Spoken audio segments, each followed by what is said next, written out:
नमस्कार, मैं मनीष स्वागत करता हूं आपको अपने इस यूट्यूब चैनल पे। दोस्तों, आज आपके सामने जो प्रश्न होगा वो टाइम एंड डिस्टेंस का प्रश्न होगा। और ये जो प्रश्न है आपके ग्रुप डी में या एएलपी टेक्नीशियन में प्रीवियस ईयर यानी कि 2018 में एएलपी टेक्नीशियन हुआ और ये आपका 19 में भी हुआ है इसका मेंस।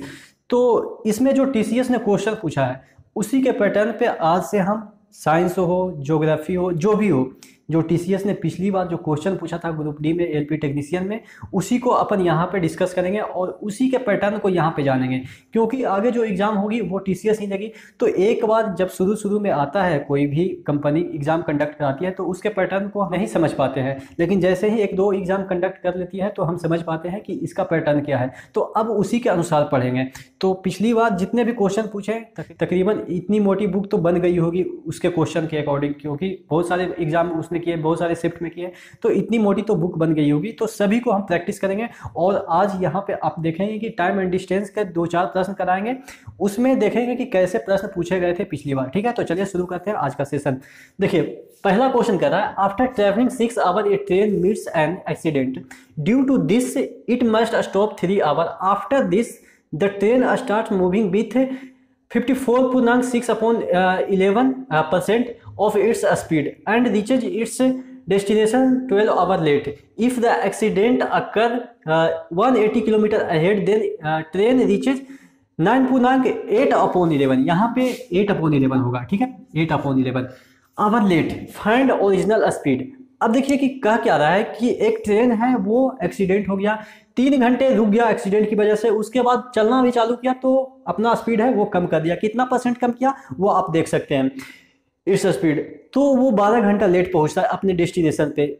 यदि एक्सीडेंट 180 किलोमीटर दूर जाके होता तब 9.8/11 आवर लेट होता। तो पूछ रहा है ओरिजिनल स्पीड क्या होगा। तो देखिए इस क्वेश्चन में कहना क्या चाह रहा है, अगर यहाँ से ट्रेन चली यहाँ तक इसको जाना है, यहाँ पे कहीं पे एक्सीडेंट हो गया जिसकी वजह से ये 12 आवर लेट हो गया। सेकंड कंडीशन में, ये तो फर्स्ट कंडीशन में यहाँ पे ट्रेन एक्सीडेंट हुआ, सेकंड कंडीशन में 180 किलोमीटर और आगे चला गया, यहाँ से 180 किलोमीटर आगे चला गया तब जाके एक्सीडेंट हुआ। तब कितना लेट हुआ, तब ऑब्वियस है कम लेट हुआ, क्योंकि यहाँ पे जाके एक्सीडेंट हुआ तो कितना हुआ 9.8/11 आवर लेट हुआ। तो दोनों का बीच का डिफरेंस किसकी वजह से आया, यहाँ की वजह से। ये जो डिस्टेंस है इसमें एक बार जो स्पीड है वो कुछ और है, एक बार स्पीड है कुछ और है। ठीक है, तो यहाँ पे डिस्टेंस में, इस डिस्टेंस में जो स्पीड है वो डिफरेंट है, 2 डिफरेंट स्पीड है, जिसकी वजह से 2 डिफरेंट टाइमिंग आ गया। अब दोनों का टाइमिंग का डिफरेंस कितना आ गया, 12 माइनस इतना कर देंगे। वो टाइमिंग का डिफरेंस किसकी वजह से आया,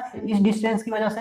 तो देखिए अब यहाँ पे आपको ये चीज़ें समझनी है कि ये पूर्णांक का मतलब क्या है, इसका फ्रैक्शनल वैल्यू क्या है। आपको चीज़ें नहीं याद होगी, मुझे चीज़ें याद है कि इसका क्या होता है 6/11 होता है, आपको नहीं याद है। कैसे आप निकालेंगे, देखिए 54.6/11% 6/11% है। अब इसको हम तोड़ सकते हैं 50% प्लस 4.6/11%। ठीक है, इतना में इसको तोड़ सकते हैं। अब 50% का फ्रैक्शनल वैल्यू आपको पता है 1/2 होता है, इसका फ्रैक्शनल वैल्यू आपको नहीं पता है तो आप इसको निकाल सकते हैं। क्या हो जाएगा 11 × 44 = 50 50/11, यानी कि अगर इसको फ्रैक्शन में कन्वर्ट करें तो नीचे 100 कर देंगे तो ये हो जाएगा 1/2 + 1/22। अब इसको सॉल्व करेंगे तो ये हो जाएगा 22 और ये ऊपर हो जाएगा 12। इसको सॉल्व करेंगे 6/11 हो जाएगा, यानी कि इसका फ्रैक्शनल वैल्यू, इस परसेंटेज का फ्रैक्शनल वैल्यू 6/11 आ गया। कहना क्या चाह रहा है कि 11 स्पीड था तो 6 हो गया। सपोज हम मान लेते हैं 11x स्पीड था ओरिजिनल, बाद में कितना हो गया, धीरे होने के बाद ये हो गया 6x। यानी कि अगर यहाँ से यहाँ तक फर्स्ट कंडीशन में, यहाँ से यहाँ तक, यहाँ पे पहला एक्सीडेंट हुआ तो 11x स्पीड था, अब यहाँ से यहाँ तक जाने में इसका स्पीड क्या हो गया 6x हो गया। लेकिन सेकंड कंडीशन में 180 किलोमीटर दूरी जाने के बाद एक्सीडेंट हुआ, अब यहाँ से यहाँ तक 11x स्पीड है, अब यहाँ से यहाँ तक जाने पे 6x स्पीड है। यानी कि अब देखिए यहाँ पे आपको एक दो लाइन खींच देते हैं, यहाँ पे जो स्पीड है एक बार कितना है 11x है, और यहाँ पे जो स्पीड है एक बार 6x है, यहाँ से यहाँ तक पूरा 6x है। तो यानी कि ये जो डिस्टेंस है इसमें 2 तरह के स्पीड है, एक 6x स्पीड है और एक बार 11x स्पीड है। डिस्टेंस तो सेम ही है, स्पीड में अंतर आ रहा है। जब स्पीड में अंतर आएगा तो टाइम में भी अंतर आ जाएगा। टाइम में कितना अंतर आ रहा है, एक बार 12 आवर है और एक बार 9.8/11। कितना अंतर हो जाएगा, 12 माइनस 11 8 107/11। अगर इसको 132 करें और 107/11 करें तो ये हो जाएगा 25/7 और ये हाँ ठीक है 25/11। इतना आवर का डिफरेंस आ रहा है। इतना आवर का डिफरेंस किसके कारण आ रहा है, इस डिस्टेंस में दो तरह के स्पीड के कारण। एक स्पीड 6x है, एक स्पीड 11x है। डिस्टेंस कितना है, 180 है। 180 अपॉन यहाँ पे 6x लिखें या 11x है, ताकि हमारा डिफरेंस कितना आ जाए, 25/11 आ जाए आवर। अब देखिए ये डिस्टेंस है, नीचे क्या लिखेंगे, स्पीड लिखेंगे तो क्या आ जाएगा, इधर हमारा आ जाएगा घंटा आ जाएगा, यानी कि हमारा आवर आ जाएगा, समय आ जाएगा। तो यहाँ पे 6x लिखे या 11x।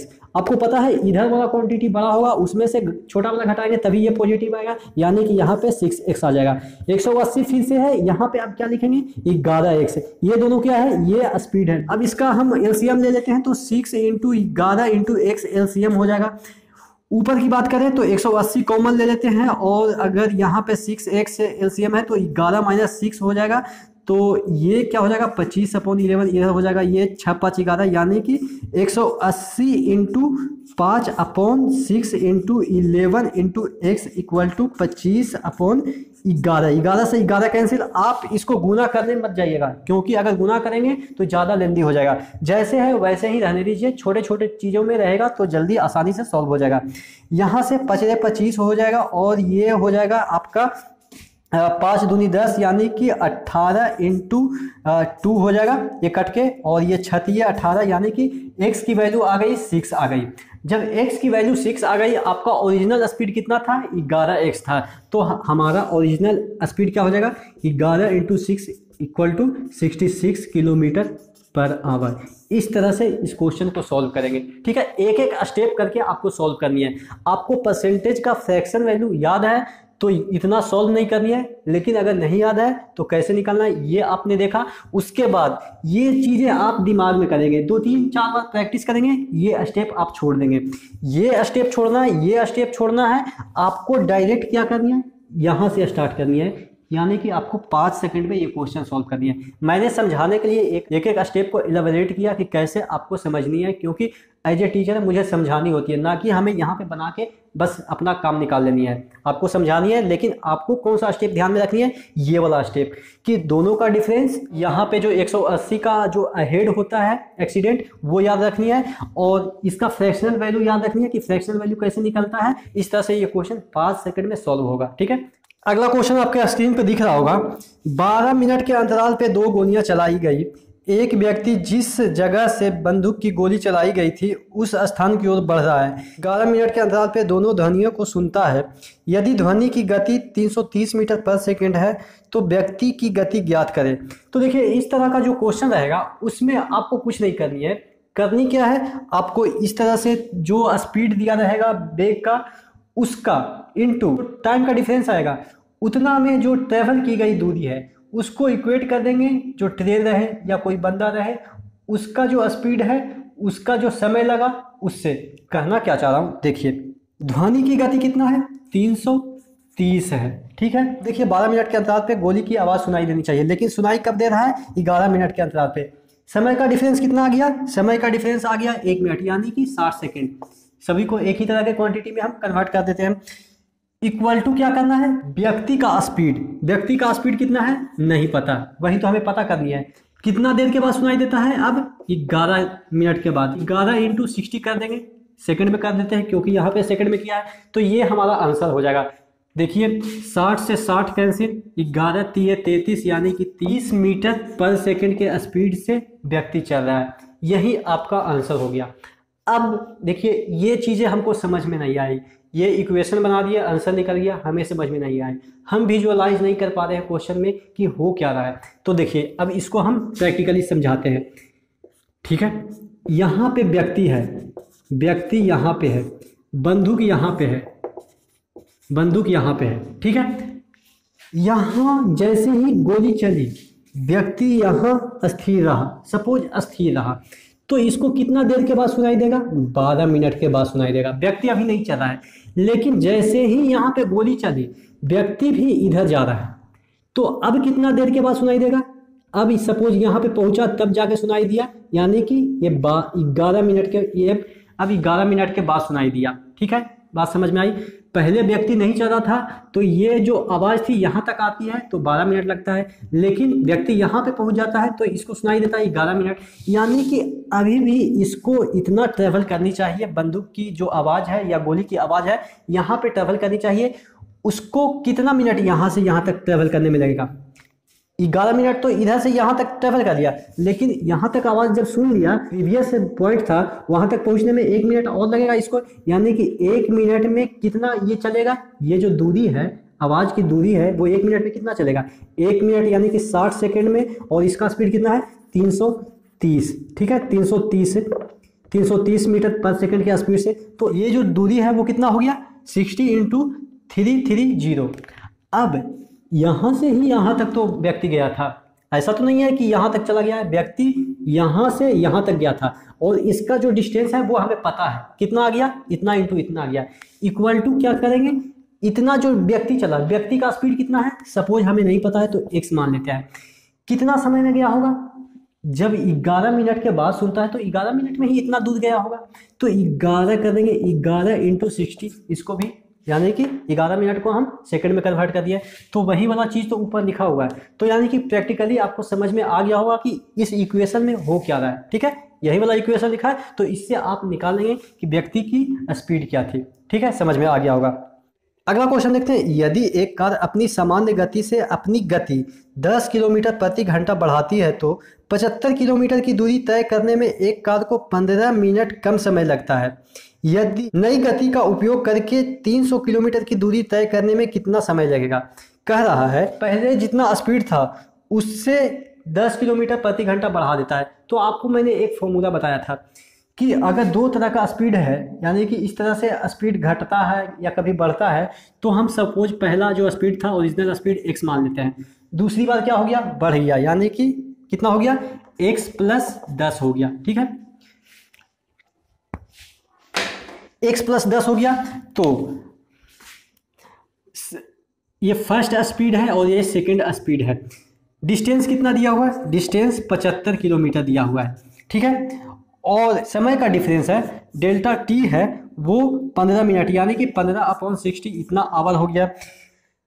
तो देखिए कि अब पहले हमको x की वैल्यू पता करनी है, तो x की वैल्यू कैसे पता करेंगे? इस तरह का जो डिफरेंस का क्वेश्चन आता है कि इतना पहले था, इतना हो गया, उसके बाद टाइम का डिफरेंस इतना हो गया, तो उसके लिए मैंने एक फंडामेंटल फॉर्मूला बताया था कि क्या होता है? First speed into second speed upon first speed minus second speed का mod into mod of time difference. Time difference equal to क्या होता है? Mod of time difference equal to distance travel. ये आपको मैंने फॉर्मूला बताया था। इसमें इस तरह का जो भी क्वेश्चन आएगा आप सेट करेंगे, आसानी से निकल जाएगा। फर्स्ट स्पीड क्या है? x है। सेकेंड स्पीड क्या है? x + 10 है। डिफरेंस कितना आ गया? 10 का आ गया। टाइम का डिफरेंस कितना है? 15/60, यानी कि 1/4। ठीक है, मोड लेने का मतलब क्या होता है कि हमेशा पॉजिटिव में ही आंसर आएगा, टाइम तो कभी निगेटिव में होता नहीं है। ठीक है, तो इतना इक्वल टू डिस्टेंस हमारा कितना दे रखा है? 75 किलोमीटर दे रखा है। अब हमें x की वैल्यू पता हो जाएगी।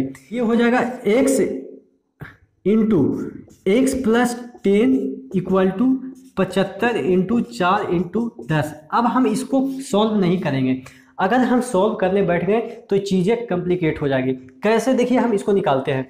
देखिए इसको और भी सिंपल कर दें तो ये 15 × 75 और ये 2 × 10 कर दें। ठीक है, अब देखिए 15 दूनी 30 दूनी 60 और ये 10 × 50, यानी कि 50 और 60। अब मैं 50 और 60 क्यों लिखा? क्योंकि देखिए यहाँ पे जो चीज़ें होगी उसमें +10 होके मल्टीप्लाई होगी, तो हम ऐसा चीज़ें यहाँ पे क्रिएट कर दें जिसमें दोनों का डिफरेंस 10 हो। तो यानी कि x की वैल्यू क्या आ गई? 50 आ गई। ये चीज़ें आप सीख सकते हैं। अगर आप क्वाड्रेटिक इक्वेशन बनाएंगे तब पर भी आपको आंसर 50 ही आएगा, लेकिन क्वाड्रेटिक इक्वेशन बनाने में थोड़ा कचरा होगा, उसमें थोड़ा अगर गलत हो गया तो वहाँ पे कचरा होगा।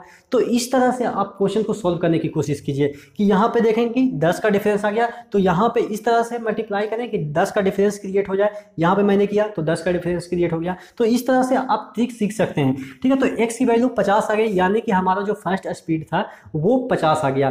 पूछ क्या रहा है, नई गति का उपयोग करके 300 किलोमीटर की दूरी तय करने में कितना समय लगेगा। नई गति, ये तो हमारा फर्स्ट गति था। नई गति क्या हो गया, x + 10 हो गया, यानी कि 50 + 10 यानी कि 60 नई गति हो गया। तो 300 किलोमीटर है, 60 स्पीड हो गया, तो हमारा समय कितना लगेगा, 5 आवर लगेगा। तो इस तरह से इस क्वेश्चन को सॉल्व करेंगे, ठीक है। तो आशा करते हैं ये जो 3 क्वेश्चन मैंने कराए जो कि प्रीवियस ईयर में ग्रुप डी हो और आपके एलपी टेक्नीशियन हो उसमें पूछे गए थे, तो इसी तरह के पैटर्न पे आपको क्वेश्चन इस बार भी एनटीपीसी में पूछे जाएंगे। तो अगले सेशन में कुछ और प्रीवियस ईयर के क्वेश्चन के साथ मुलाकात करते हैं, तब तक के लिए धन्यवाद।